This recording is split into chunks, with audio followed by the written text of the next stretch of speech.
And I just want to just once again welcome everybody, and let's get on with our interesting program tonight. It's my pleasure to introduce our speaker for the evening, Marcia Birken. Marcia is a professor emerita from the School of Mathematical Sciences at RIT, where she studied patterns, particularly those found in the natural world. She is co-author of the book, Discovering Patterns in Mathematics and Poetry. Marcia usually does this presentation with her friend, Marjorie Searl. Marjorie retired 10 years ago from her job as curator and chief curator at the Memorial Art Gallery. She is the co-author of several books and has loved studying historic cemeteries throughout her life. Unfortunately, she has been having some health problems, so Marcia will be presenting both parts of the presentation herself. Mount Hope Cemetery is the site of the first Jewish burials in Rochester when Temple Brit Kodesh purchased a plot of land in 1848. There are approximately 115 Holocaust survivors buried at Mount Hope. In the spring of 2021, the Holocaust Committee of the Friends of Mount Hope began a project to recognize and remember those survivors. Marcia and Marjorie were instrumental in raising funds for the Holocaust Monument. They have created a Holocaust archive on the Friends of Mount Hope website, and they are working to develop educational programs. Last summer, their committee received a grant from the Jewish Federation to create a new comprehensive database. They hope to include updated audio and video file formats, interactive maps of Mount Hope and Britton Road cemeteries, and a more complete list of survivors who settled in the Rochester area. I welcome Marcia Birken. Thank you.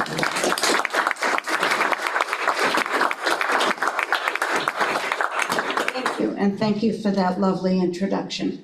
If you can't hear me in the back, just let me know. Am I close enough? Okay, great. This project began as a project of the Friends of Mount Hope, and I'll tell you a little bit more about the Friends in just a minute. But as was just mentioned, the Federation has stepped up and provided Marjorie and my committee with a rather large grant, and a grant that I hope will be renewed again for another year, to create this more comprehensive database. And I'm very excited to be able to tell you about that at the end of my talk today. So I don't walk well, so bear with me while I walk around without my cane, not tripping, and get to the computer.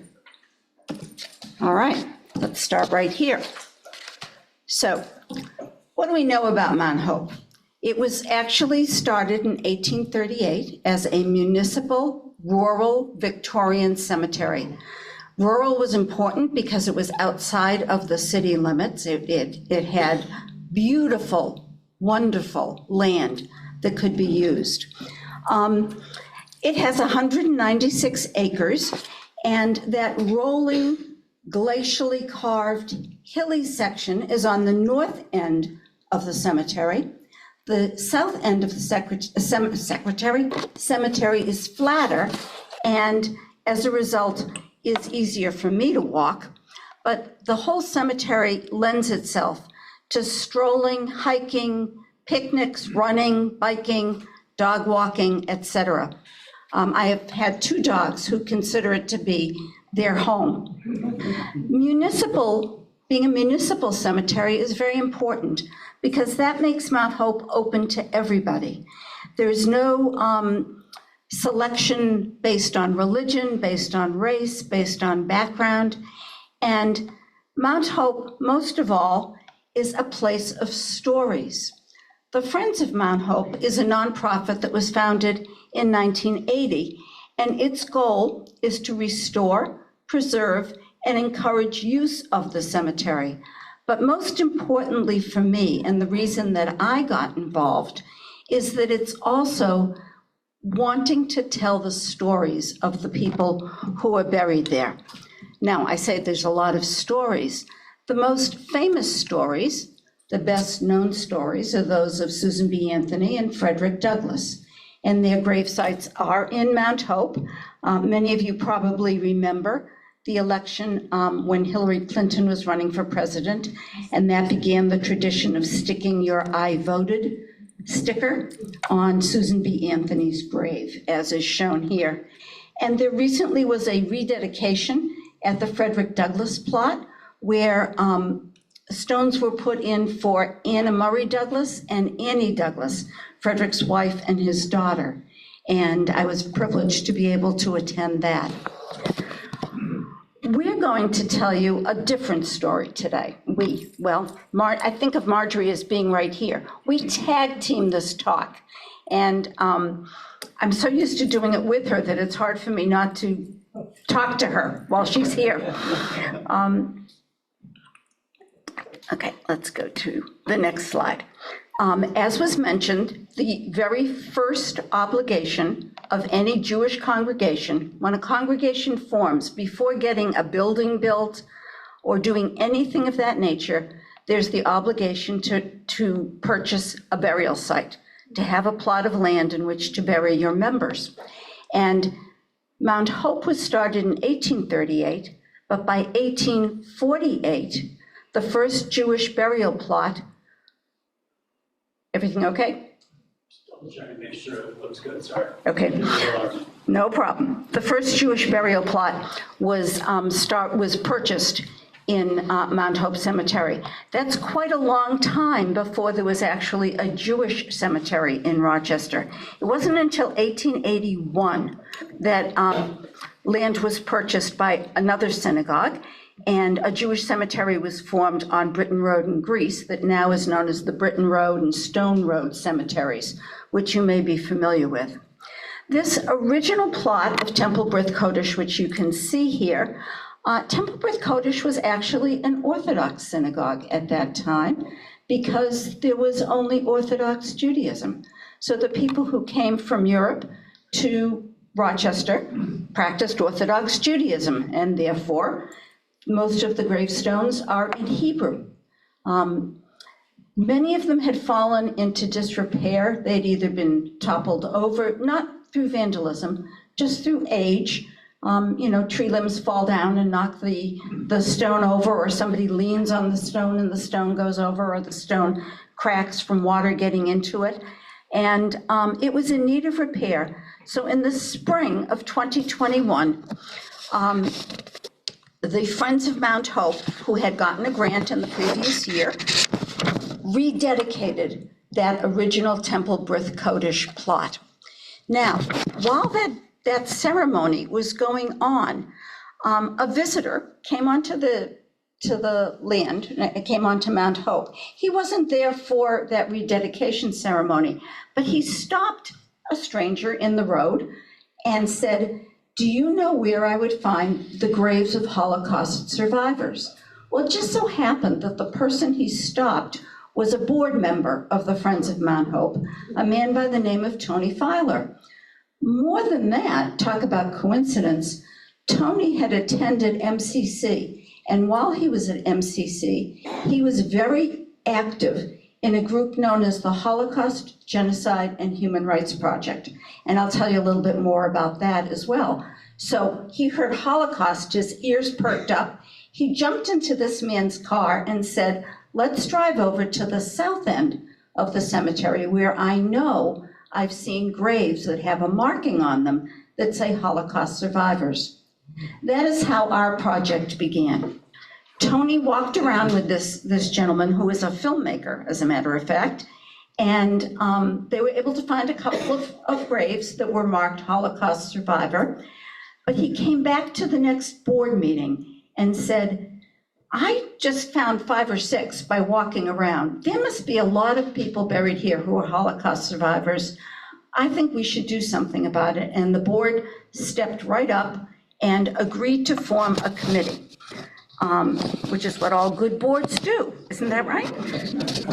Now, the board is primarily not Jewish. Trying to turn my page here without dropping the microphone. There we go.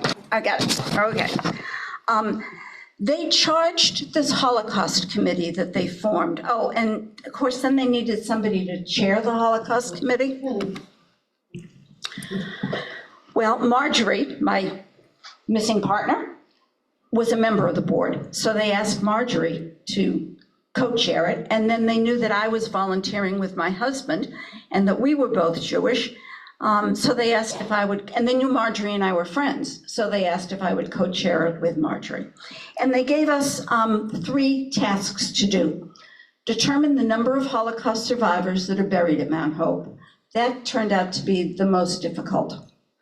Create a Holocaust archive of their stories on the Friends of Mount Hope website. That's also not been so easy to do, and I'll tell you why in a minute. And then the third thing was to raise the funds to erect a Holocaust monument. That actually ended up being quite simple. We just had a wonderful response from the community in Rochester. Now, before I go on, I need to give you a little glossary here of terms. Because I'll be throwing out these acronyms, and if you're not Jewish and you don't know all of these various things, it's very confusing. So when I use FOMH, that's just Friends of Mount Hope. The one that you're going to hear a lot about is the Center for Holocaust Awareness and Information. Now, the nice thing about the word chai is it's actually a word in Hebrew. It's the Hebrew word for life. So it's a very meaningful acronym for a program of the Jewish Federation of Greater Rochester. It's dedicated to ensuring that the Holocaust and its lessons are not forgotten. It provides resources on site at the Federation, online, and in classrooms and schools to support teachers, educators, and community members who engage in this crucial work. It was originally called the Rochester Survivors Archive, but it later just became known as the Chai Archive. So whenever I say I'm trying to do something with the Chai people or the Chai Archive, it's that guttural at the back of your throat. That's what I'm talking about. The director of Chai is Sapir Sobel, and both Marjorie and I have worked very closely with her for the last 2 years. The JCC, as most of you know, is the Jewish Community Center, but what you might not know is that there's a Holocaust Memorial Garden in the JCC, and on the wall of that garden are inscribed the names of survivors. Tapes and stories that came from the work done at the JCC and the names of the survivors have, for the most part, been incorporated into the Chai archive. Then I mentioned MCC, Monroe Community College, the HGHRP, because if we had to say Holocaust, Genocide, and Human Rights Project, every time it came up, we would be here all night. Tony Filer, as I mentioned, was a board member who was very active in it, and it is an organization at MCC for telling the stories of the Holocaust and other genocides while transforming individuals to become advocates for human rights. It has an HGHRP center with a collection of books and papers and other media, and they have their own website, which has a photo essay series, which are stories written about survivors, a select group of survivors, by students who are in the HGHRP program, and they have exquisite photographs that were taken by the photographer Louis Auger. Jody Oriel is the director of the HGHRP organization, and the endowed chair and director is Michael Beester, professor of geography at MCC. So our first task, if you remember, was to find out how many survivors are buried at Mount Hope. Before we could do that, we had to figure out where were the likely locations for burial. Where had synagogues purchased land in Mount Hope? This isn't everything, but these are the major areas where synagogues had purchased land. The blue areas are the older ones. And we knew we didn't have to look there because almost all of the burials were pre-World War II. The pink areas are not totally Jewish, but they include large Jewish sections where there are people buried. And those were the places that we had to go looking. So how did we do this? Well, we started with a list of names of the survivors that are on the Chai website, and we cross-referenced it. This was Margie's first job. She cross-referenced it with the cemetery records. It was a very slow process. By fall of 2021, we had found about 40 survivors that were buried in Mount Hope, and we thought maybe we'll get up to 50 or 60.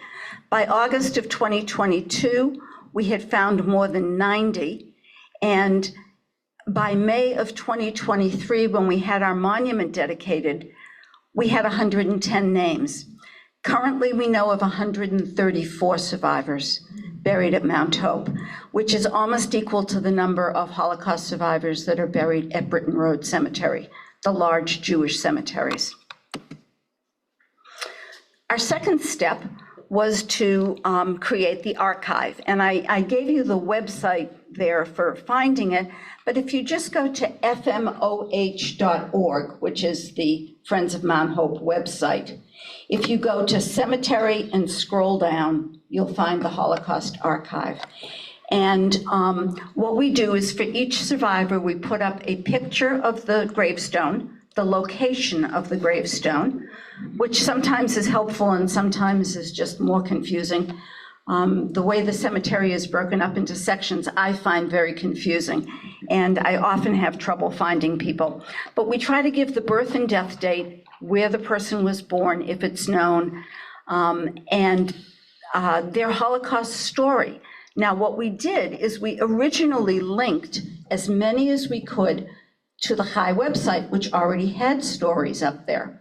So we were able to get 38 of our survivors' stories up by simply linking to the Chai website. We researched another 30 of them. That was Marjorie, myself, Christine Klein, who is the current president of the Friends of Mount Hope and is a member of our committee, Nancy Uffendell, who is a member of the Board of Trustees and is a genealogist and does fabulous, fabulous research for us. Together, we have researched another 30, but we still have about 65 stories that have not been told, to the best of our knowledge, anywhere in a comprehensive way. That doesn't mean we can't find the stories. What we do is we're constantly looking for resources. One of my favorite resources is a family sitting right in front here. We use Ancestry.com, newspapers.com, the U.S. Holocaust Memorial Museum in Washington, D.C., which has a database of stories, Yad Vashem, which has a database of stories, and then the survivors' families. That is where most of our information comes from, and the Rayburn family was very, very helpful to us when we were starting the archive. Okay. We thought our final step was going to be to raise the funds and put the monument up. Over 130 individuals, families, and donor-advised funds contributed to the monument. And we very quickly, within 3 months, we raised more than $25,000 to purchase the stone, hire the artist, and have the carvings done on the stone. We held the dedication ceremony on May 7th of 2023, and it was attended by more than 200 people, as well as, in addition, officials from the city of Rochester and the town of Britton.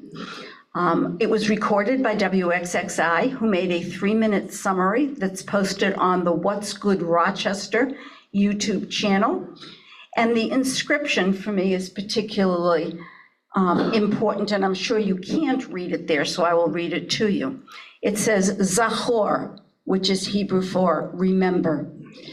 We honor the memory of the many Rochesterians interred in Mount Hope Cemetery who endured the horrors of the Holocaust in Europe during World War II.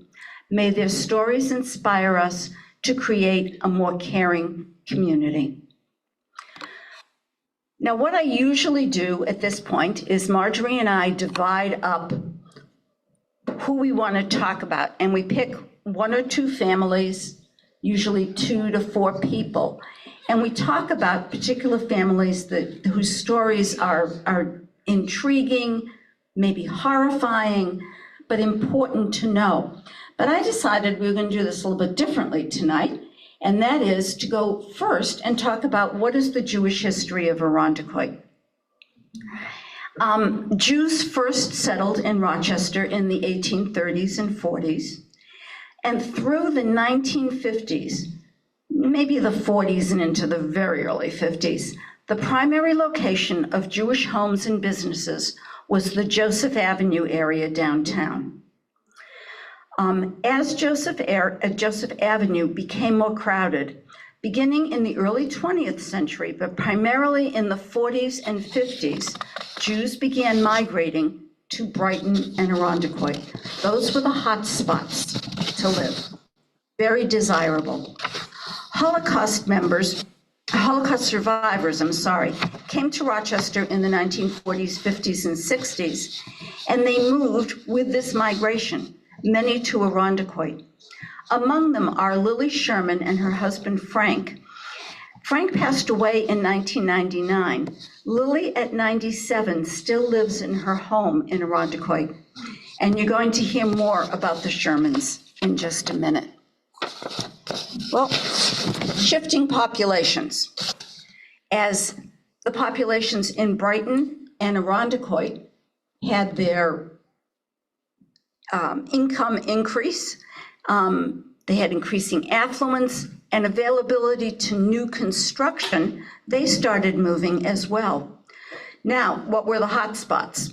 They moved out of Irondequoit, moved into Britton, but there was limited new housing in Britton.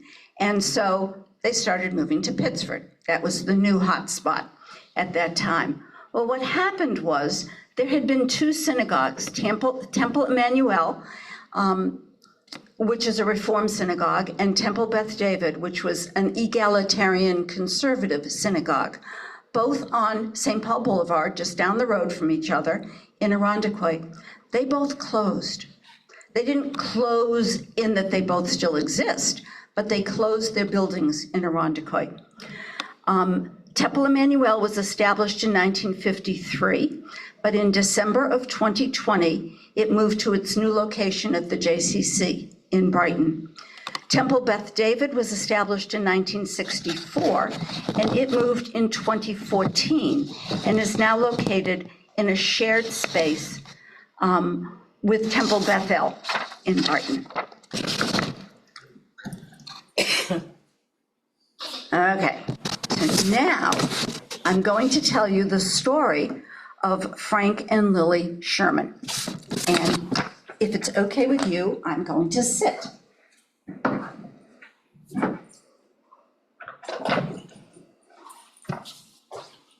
Oh, there we go. Okay. I did not have the privilege of meeting Frank Sherman, who passed away in 1999, but I was honored to interview Lillian Sherman in January of 2023 at her home on Belcoda Drive in Irondequoit. First, I'm going to give you an account of Frank Sherman's Holocaust story. This information comes from a series of 3 videos that Barbara Applebaum, former director of Chai, recorded with Mr. Sherman for the Shoah Foundation, that's Steven Spielberg's foundation, and they are on the Chai website. Born Fischel Ephraim Sherman on July 15, 1917, in Kozanica, Poland. He lived in a 1-room house with his parents, 3 brothers, and 2 sisters. He left school at age 10 to work for his father, who was a shoemaker. His life was a traditional Orthodox one, in this town whose population was about half Jewish. When Germany invaded Poland in September of 1939, Frank was just 22. The Jews were rounded up into a church in Kozanica.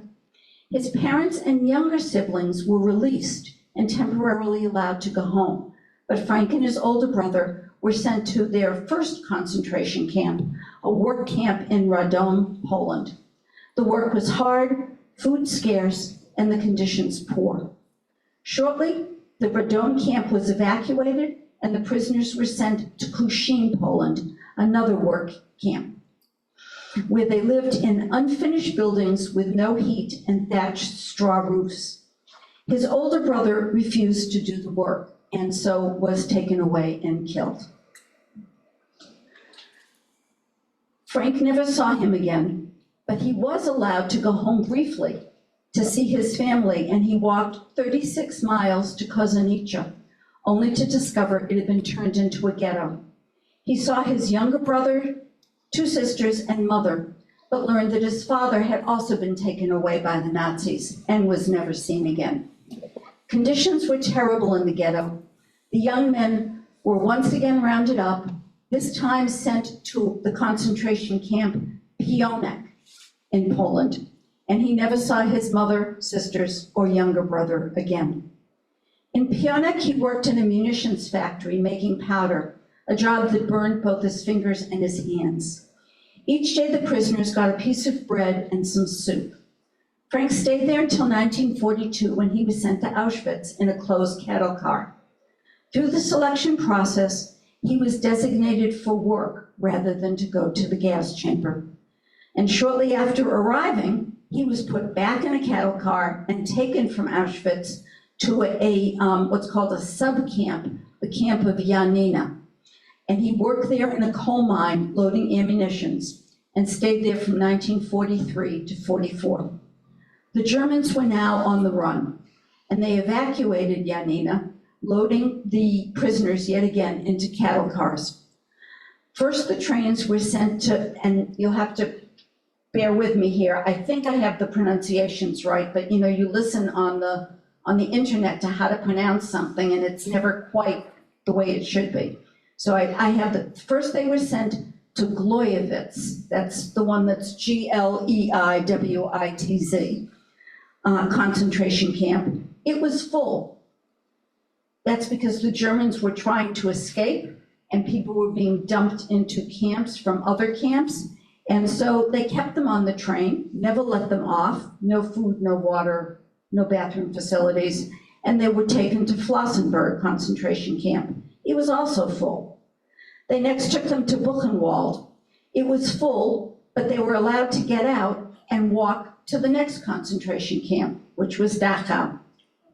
It was 17 days from the time they left Janina until they got to Dachau. And when he got there, Frank could no longer stand and laid on the ground outside. He was unable to move or to eat or to swallow.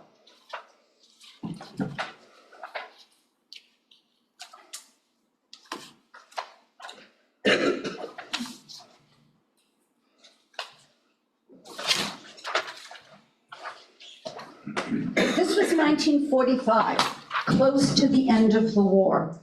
The Americans came in and liberated the camp and took him to the hospital. He weighed 63 pounds and was in the hospital for a very long time.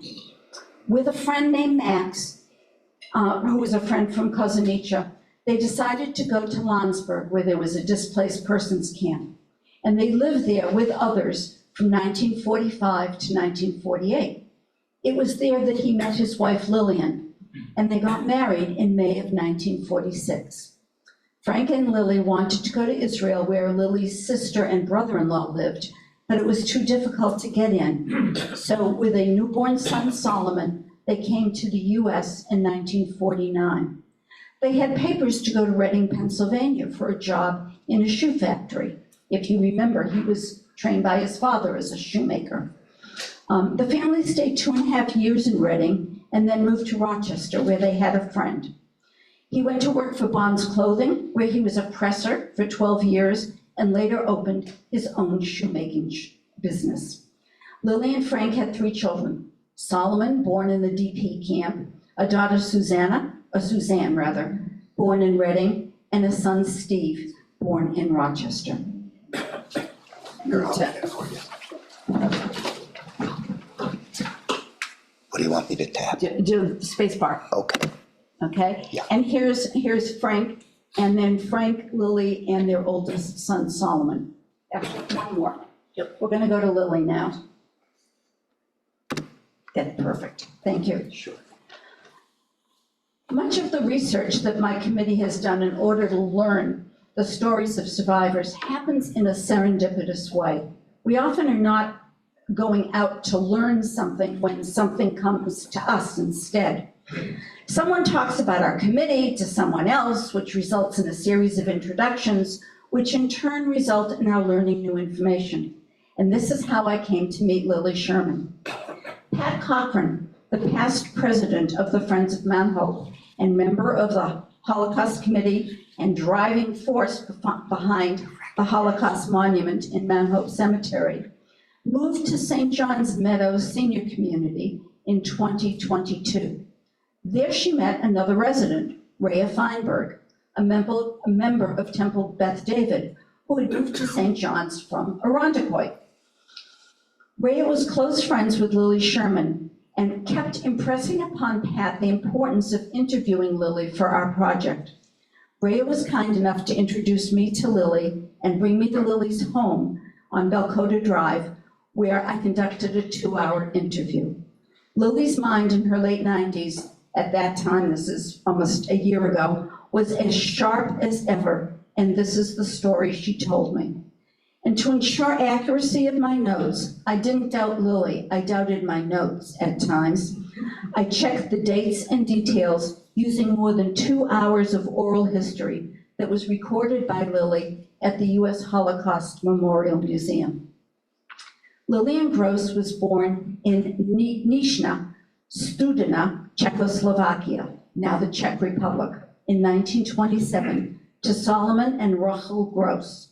Studena was a town of about 5,000 families, of which 265 families were Jewish. A total of only about 50 Jewish people from Studena survived the Holocaust. That's not families, that's people. Lily was the second youngest of 8 children in a traditional Orthodox Zionistic family. Of her family of 10, 1 sister and 1 brother, oldest sister, oldest brother, had emigrated to Israel around 1936. They were the lucky ones. Another sister was hidden in Prague with forged Aryan papers during the war. She was married, and she and her husband and children were hidden in Prague. Of the remaining 5 children and her parents, only Lily survived the Holocaust. Now, Czechoslovakia was a little different than Poland. Germany directly invaded Poland, but in Czechoslovakia, it was the Hungarians who came in as the Axis partners of Germany.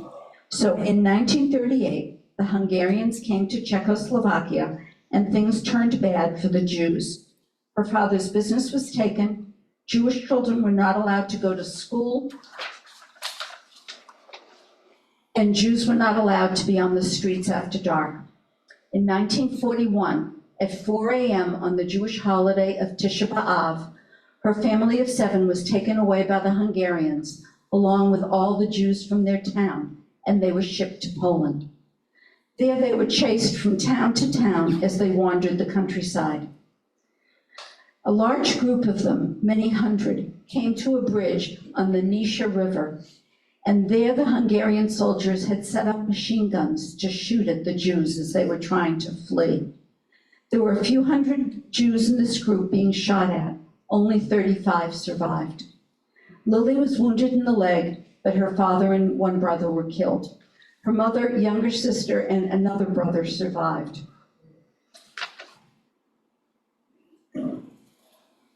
Lily tried to make it back home, but with the remaining part of her family, but the Hungarians caught them at the border and sent them to a prison in Hungary.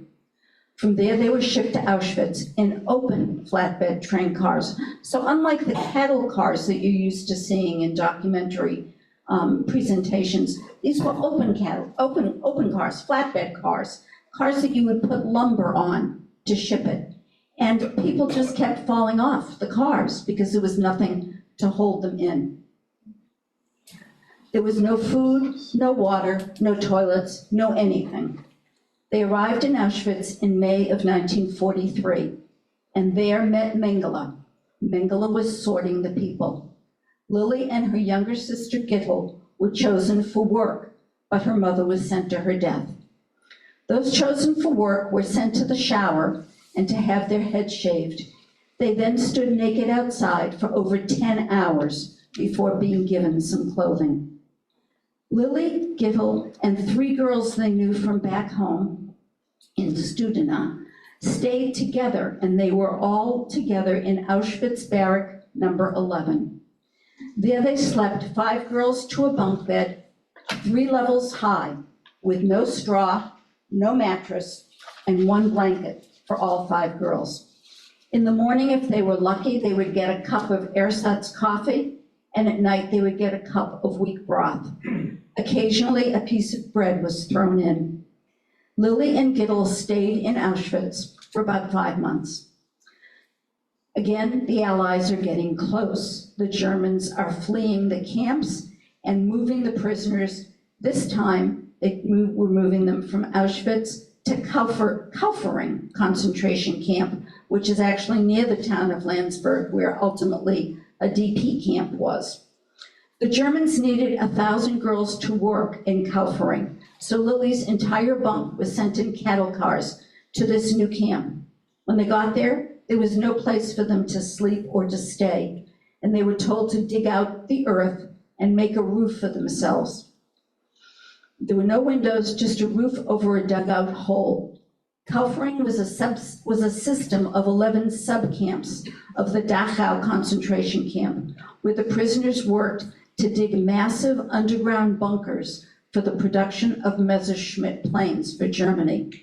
But the end of the war was so close that by the time Lily got there were no planes that were ever actually produced before the US Army liberated the area.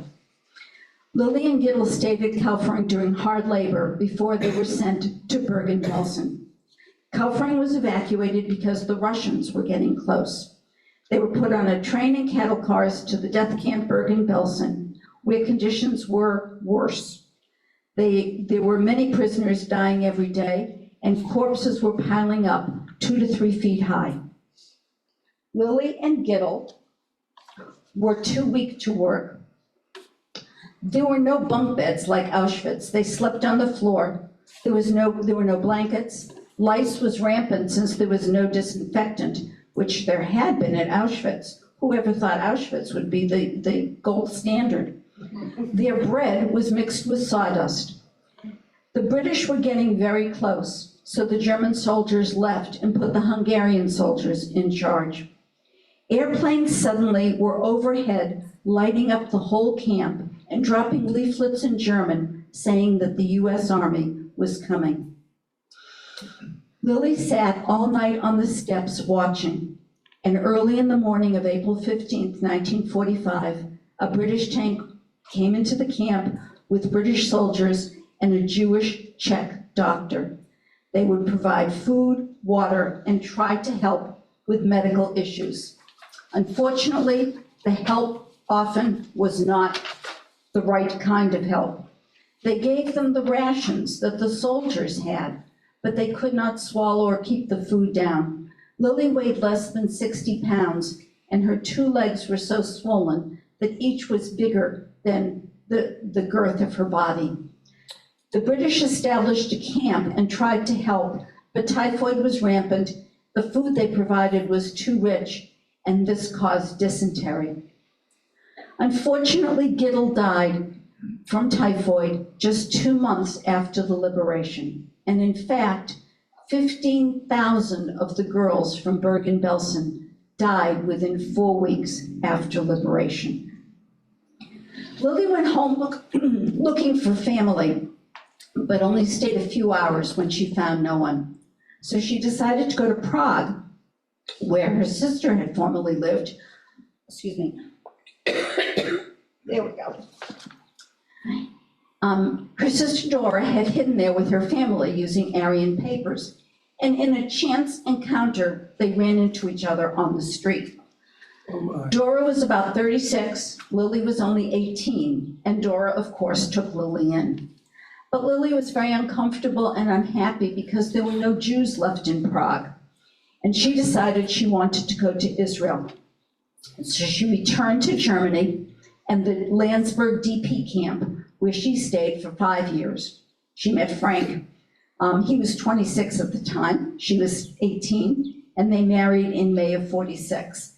Philip Bernstein, who was the rabbi of Temple B'rith Kodesh at that time, well, Philip Bernstein was a rabbi in the army, and he was assigned to the displaced persons camp at Landsberg. So together, Rabbi Bernstein and an Orthodox rabbi put up a wedding canopy, which we call a chuppah, and they performed 26 weddings the day that Frank and Lily got married. Frank and Lily were turned back when they tried to get to Israel by boat. They were turned back by the Germans at Hamburg, but ultimately they came to America, as I said. Lily worked 10 years at night at Bausch & Lomb while her children were young, making contact lenses. When they were older, she did not want to work nights anymore and switched to a job at Kodak, where she worked for 23 years. Now, I'm gonna stand again.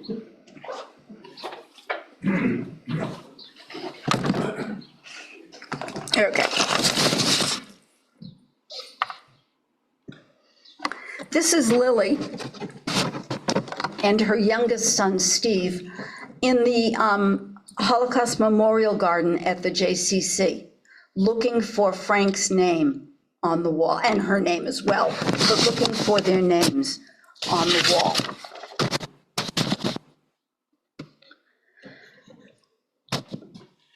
I thought our work was pretty much finished. I thought I was going to get a rest, and boy, when that dedication ceremony for the monument was over, I was one happy girl. But the more we tried to just finish up bits and pieces on the Friends of Mount Hope Holocaust Archive, the more we realized that there was a need to combine efforts with Chai, Friends of Mount Hope, and the MCC site. And in July of last year, the Friends of Mount Hope Holocaust Committee received an Ignite grant where we were supposed to create, and I say supposed to because nothing ever goes the way you think it is going to, a combined website, a new combined website. And I got the endorsement of Sapir Sobel, the director of Chai, and Michael Biester, the endowed chair of the group at MCC. And I wrote the grant to create a new website that would combine the work of the three agencies. I'm now at the point where it's almost ready to go live, but we have a problem in that nobody is in charge anymore in terms of who owns the old websites. This was work that was done over 10 years ago. Nothing had been updated on it. Some of the video and audio files can't be run because they're too outdated. Who's going to make the decisions? Well, I'm just the gal who wrote the grant. I don't have the authority to say, I'm going to take everything out of the Chai website and put it into my grant. So now that we're ready to go live with our website, what I'm going to do is apply for a renewal of the grant to try and work out some of the issues of sharing the information. It is not that people don't want to be helpful and don't want to combine our work. Everybody does. A lot of times it's we don't know who owns the information. Do we need to go back to families and tell them we're putting it on a new website? And can we find somebody in the family to even ask whether it's okay to do this? So there's just a lot of technical issues. Fortunately, under the Ignite grant that I wrote for last year, I was able to hire a wonderful technical person who has done all of the I call it the gut-busting work of creating this new website. And I'm going to share some information about numbers with you in just a minute. Well, this was July of last year. At the end of August of last year, a professor at U of R approached Christine Klein, who is now the new president of the Friends of Mount Hope, and said that she is the professor for a digital media class. It's a capstone class for seniors, and they are looking for projects to do as volunteers for nonprofits. You have to be a registered nonprofit for them to work with you. So Christine called me up and said, would you like to do a presentation for them and pitch your project? I did, and 6 students out of that class, none of whom were Jewish, most of whom had never heard of the Holocaust, decided they wanted to work on this project. And what they were going to do was take the video and audio files that were there and try and update them, do what they call them sizzle reels, making a very short summary of a 3-hour-long set of videotapes so that you would know what was on there and whether or not you might want to sit down and listen to all 3 hours, as well as making text copies of the information that was on there. They also agreed that they were going to make an interactive digital map of part of Mount Hope Cemetery. If I go back, let me go back 1 second here to this map. Okay, this area of pink down at the bottom is range 10. And there are 62 Holocaust survivors. Almost half of all the Holocaust survivors buried at Mount Hope are in range 10. And they are working on making an interactive digital map that will, now let me go back to where we were. Okay, it will have little markers like the blue markers there, and you'll be able to click on the marker and that will pull up the information about the person, or vice versa. If you're in the database, there will be a link in the database where you're reading about the person so that you can locate the grave. So making an interactive digital map. Not only are they going to do that for range 10, but they've also agreed to teach Marjorie and I and anybody else on the committee who's interested how they did all of this work so that we can first finish mapping the rest of Mount Hope Cemetery and then can map Britton Road Cemetery so that we've really gotten all the major places in Rochester where Holocaust survivors are buried. And our new database is called the Rochester Holocaust Survivors Registry. So here's just a little summary of what has been going on.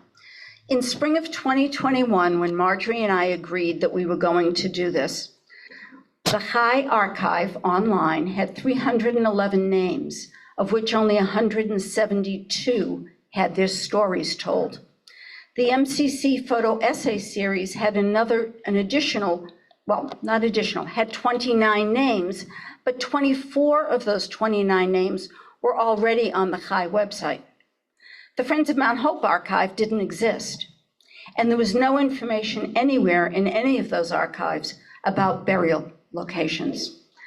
Now, in spring of 2024, the new Rochester Holocaust Survivors Registry has 435 names, of which 202 we have written the stories for, or the stories already existed. Most importantly, we've been able to pinpoint the locations of the burials, except for the last category there. So we know Mount Hope has 134. Britton Road, we know 117, but I will bet you dollars to donuts there's 150 at least at Britton Road. I'm sure there are more than what is listed. Nothing's listed anywhere. We do this by diving into the data and working with all the obituaries and newspapers.com and cemetery records to find out where people are buried. Whitehaven has 13 Holocaust survivors. Believe it or not, Holy Sepulchre has 1, and Pittsford Cemetery has 1. And then this is the large nebulous group, 165. Some of those people are still alive, like Lily Sherman. Many of them are buried elsewhere. They moved to Florida to end their life down in warm climate, or they moved to Arizona, or they moved to Dearborn, Michigan to be with their children. And so they've been buried out of state or not in the Rochester area. So for me, I could not have done this without the generous Rochester community. The individuals and families who gave funds for the monument. We also received a grant, a donation from the Ames Amzalak Charitable Trust Fund for the monument. The Zachor Fund of the Foundation of the Jewish Federation gave us a donation. Most importantly, the Friends of Mount Hope Board. They have been unanimous in their support. They have been generous in their giving of both time, money, and effort. They didn't even know there were Holocaust survivors buried at Mount Hope. And yet look at where we've come based on their support. Howard Konar and the William and Sheila Konar Foundation were very, very generous in giving us money for education purposes. And City of Rochester City Council member, the City of Rochester itself has been wonderful to work with. I know you never hear good things about the city. The city has stepped up and been wonderful to us.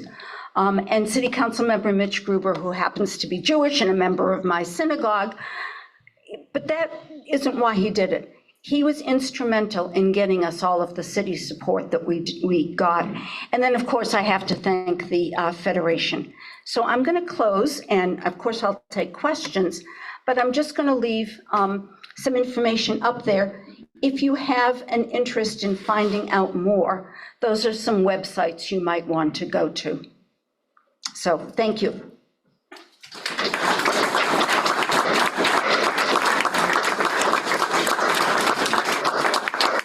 Yes. Why do you suppose that so many of our younger generation today, not only here in America, but elsewhere around the world, have not heard of the Holocaust? Why? I don't have a good answer for that. But certainly the students that I'm working with from U of R, with one exception, are all foreign students, students from Japan and Korea and places like that. I don't think it's a part of the education system. Now, here in New York State, there's a pretty strong Holocaust education component, stronger than in most states, but why do young people not join organizations, synagogues, churches? I don't know. Don't have a good answer. Yes. With the current state of the world. Oh, God. Yeah, it's like Twilight Zone.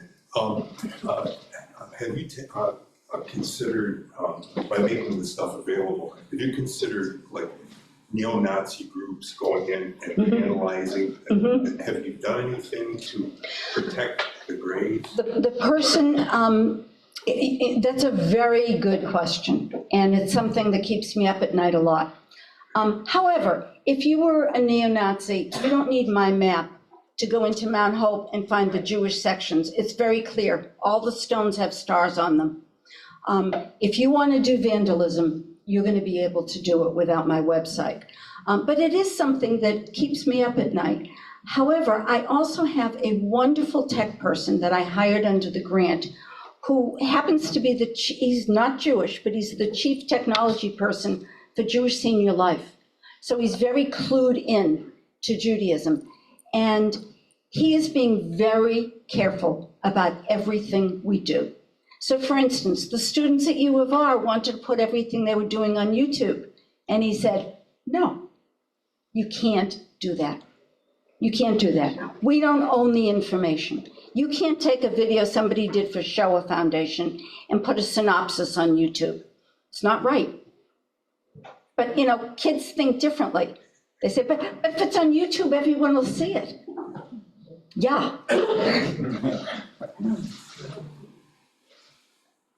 Yes. Hi, I heard the first 4 cemeteries here in Rochester, near the end of your speech. The last 2, like 1 and 1. Yep. Pittsford Cemetery and Holy Sepulchre. I have to believe that Holy Sepulchre is somebody who was married to a non-Jew and ended up wanting to be buried with a spouse. If I can, Marcia, I know, I'm with Temple Emmanuel, and we are at Riverside, and there are. Okay. Yes, there are, and of course, Temple Beth David also has a section right next to us. Okay. That where there may be a number of them also. Which is interesting because we're going off of the 400, whatever I said there, the 435 people that we look up where they're buried. So none of those 435 came up as being in Riverside. So that may mean there are more people to add. And that's what keeps happening is every week I find more survivors that are not listed anywhere because it was very common to come to the US and not want to talk. You didn't tell your story, it was too painful. People wouldn't believe you. So we'll talk. Again, yes. I have 2 things. One is a statement in 1936, the nation of Israel didn't exist, it was Palestine, just to be more accurate. And the second is a question, how did the... Well, what I was referring to is they wanted to go what's known as Israel Today, but you're right, I should be more careful in how I use terms. And how did the racial edicts on deeds affect the formation of where the Jewish cemeteries were and where Jews settled? Okay, I'm sorry, could you say it again? I'm not sure I understood. How did the racial edicts on the deeds in Irondequoit and Britton affect where the Jews settled and where the cemeteries were formed? I'm not sure that Britton ever had restrictive deeds, or restrictive covenants. I don't know for sure, but I've never heard of that in Britton. I don't know. I would imagine there were restrictive covenants elsewhere, which is why they came to Irondequoit and Britton. It was also affordable. It was the kind of housing, think about, houses, small houses, 2-3 bedrooms, 1 bathroom. That's what Britton and Irondequoit primarily were. That was a big step up from Joseph Avenue. So I really don't know. That's something I'd like to explore, though. I grew up and in fact, Marjorie and I both grew up. We didn't know each other then. We both grew up in Roxbury, Massachusetts, which is part of the city of Boston, which in the 50s turned from being Jewish to being Black. And it's because of the restrictive covenants that, I've written a whole paper on that I've given to another group. So restrictive covenants definitely are a driving force, but I think it's probably that Irondequoit didn't have them. If I can, Marcia, I've researched a little bit, but a lot of it has to do with the closeness. Many of them were shop owners on Joseph Avenue. Right. They were able to walk to work, open the stores, and they were just across the city line. And so the school system made a difference also. Okay. That's why that area of Longacre, Berry, Simpson was, when I went to Rogers back in the 50s and 60s, was very Jewish. You would drive down there in December and there would be 3 houses with Christmas lights, and that was it. So it was a heavily Jewish area at the time. With direct bus routes. Yes, and with direct bus routes, that was important too. And close to Kodak, where many people worked. In the back, yeah. Are there any statistics of the relocation of Jews to Irondequoit and or Brighton? Actually, I do have, okay, the only statistics that I have, and this was an interesting statistic, I did put it in my notes, but I forgot to read it. Let's go back a page here. Okay.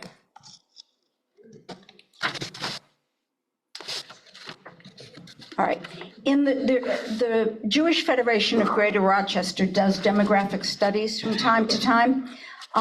In 2010, they did a demographic study that states there are 19,813 Jews in the Rochester region. 50% in 2010 lived in Brighton, 50% of that 19,000. 3% lived in Irondequoit. So I know that the numbers were way higher in the 50s and 60s. So you can see how it really shrunk down. I think because people wanted bigger houses and wanted new housing. New housing has always been a driving force. I want the new built house. Yes? Well, my thought is in 1964, we had the riots. Yes. And that devastated Joseph Avenue. Yes.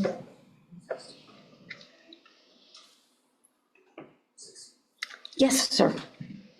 Hurt keeps me up at night, and why no one, the gentleman over there said, how come no one knows? I was born in 1934. Mm-hmm. My Polish grandfather realized that my mother was pregnant with a boy. Hitler took over in 1933. Yep. I hope I'm not boring you. And my parents did not want, although we were not Jewish, didn't want me to be born into Nazi Germany. So they moved, Papa's background was in France. They moved to France, and then they got a letter from Adolf if they would not return to Germany, that all their relatives would go to a camp, and they were not talking about a camp in the Adirondacks. No. They were talking about those camps I had listed. I was driven to Dachau. My father did not join the Nazi party. And although we were 6, he was put in uniform. He lost his life through a landmine in the first week, 36 years young, in Russia. And at the age of 7, the Nazis went through German schools and they measured you from here to here. And I remember I was 7 years old, I was taken away from my family and put into an SS institution in the Bavarian mountains. Never heard my family again, new last name. Mama boys, we don't need mama, we had Adolf. We spoke French on Monday and Tuesday. The indoctrination, I know there's an English word, an American word, brainwash. There was nothing there to wash, it was purely indoctrination. We stood on our tiptoes, teeth clenched, back arched, and the SS instructor would again and again say the words so you would not develop an accent. Monday and Tuesday we spoke French, Wednesday and Thursdays we spoke Italian. By Wednesday I didn't know which was my mother tongue. I was 4 years younger than anybody else in that school, and at the age of 10, in 1945, I laid on the Czech border with a small rifle, 5 bullets, and I was willing to kill and die for the Führer. I had peed in my pants, the big German hero, and a rat came out of the water and ate through my pocket and ate that piece of bread. We have no idea the method, the indoctrination, and the stigmatization of others, that when we march through villages, people open the windows and threw flowers. How could I possibly think that we were wrong? And yet I was frightened and ashamed to be frightened when I laid in the snow there. And then in 1946, 47, when I grew up in a tiny village where you knew everyone, when the first television programs of Auschwitz, I learned names I never heard of. Buchenwald, Bergen-Belsen, Treblinka, Theresienstadt. And I could not tell anyone in the village that I had seen Dachau, when everyone said, oh no, this is not true, this is Jewish propaganda. We Germans don't do things like this. And I understand today, I wrote my thesis on the Holocaust, I understand today the denial, because I lived all my life with the shame and guilt that I was once part of this idea, and that there was a time when I felt I was genetically condemned. I'm going to be a monster. And it's very, coming to America, although I've been here most of my life in spite of my accent. Well, I thank you for speaking up and telling us the truth. That's why I go out and do these talks, is that I figure if one person listens and learns something they didn't know, or has something confirmed that they thought they might know, then I've done a good job. You know that on the 20th of April, just 2 Saturdays ago, was Hitler's birthday. We have no idea the theorization of this monster, the non-question what Germany was like. The 20th of April was the highest holiday. My mother was deeply concerned that she wouldn't have the Nazi flag out early enough. Every house had a little shrine, somewhere, a place, with a stool. There was the picture of Hitler. There always had to be fresh flowers in his book, Mein Kampf. And the nobodies, when they put on their brown shirt, they became somebodies, and they went into the homes.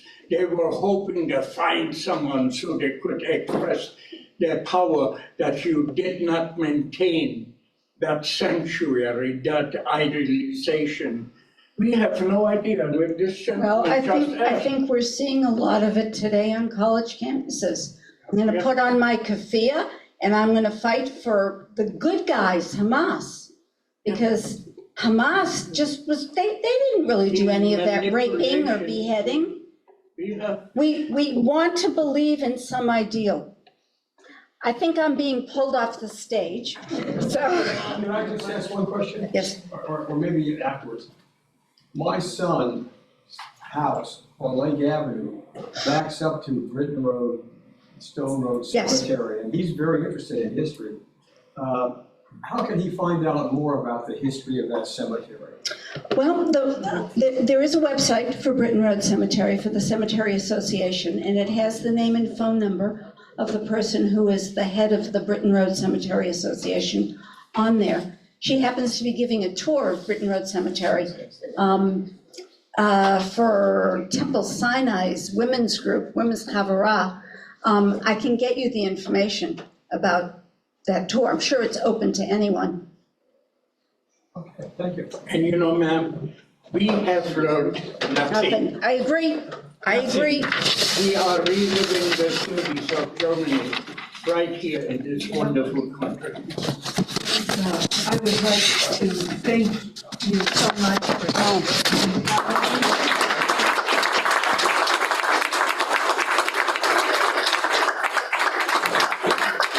It's compelling, interesting, and informative. I thank you so much. Oh, my pleasure. Thank you, sir, for sharing your story. Yes.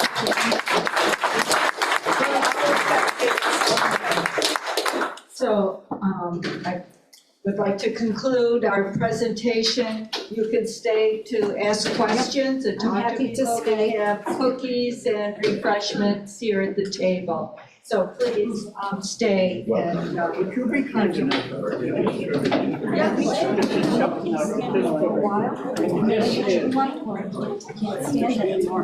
He is one of us, everybody. Right there.